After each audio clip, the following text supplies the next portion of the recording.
ప్రధానంగా మన దేశంలో ఒక గందరగోళమైన పరిస్థితి ఉంటాం. అందులో నరేంద్ర మోడీ అధికారంలోకి వచ్చిన తర్వాత పూర్తిగా పౌర హక్కులు కారణమవుతా ఉన్నాయి. రాజ్యాంగంలో పొందుపరిచినటువంటి ప్రాథమిక హక్కులు సైతం అమలు కాకుండా నిరోధిస్తున్నటువంటి పరిస్థితి. ప్రశ్నించే గొంతులు కేడు ఈ పరిపాటిగా మారిపోయింది.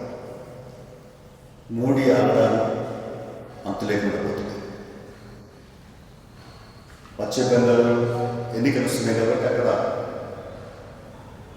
ఏది కావాలంటే నేను చేస్తాను, నాకు చెప్పండి అని ప్రజల్ని ప్రలోభాలను చేసి ఎన్నికలంటే తాయిడం, ఎన్నికలంటే డబ్బు, ఎన్నికలంటే ప్రలోభాలు, రాజ్యాంగ మొన్ననే సుప్రీంకోర్టు కూడా చెప్పింది ఉచితాలు ఏంటి నిజంగానే ఉచితాలు ఓట్ల వరకనే అర్థమవుతాం.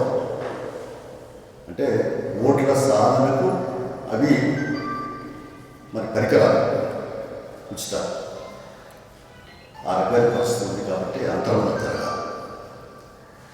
ఓ మోడీ, నరేంద్ర మోడీ అంటే ఆయన ప్రధానమంత్రి హోదాలో ఉండి పశ్చిమ బెంగాల్లో అధికారంలోకి రావాలి కాబట్టి బీజేపీ కావాలి కాబట్టి అడ్డవర్గాలకి ప్రయత్నం చేస్తుంది పరిష్కారం. ఇంకోవైపునేమో కేరళలో కూడా సరే కేరళని మార్పు చేసిన సంతోషం. ఏనాటి నుంచి ఉన్నటువంటి కోరిక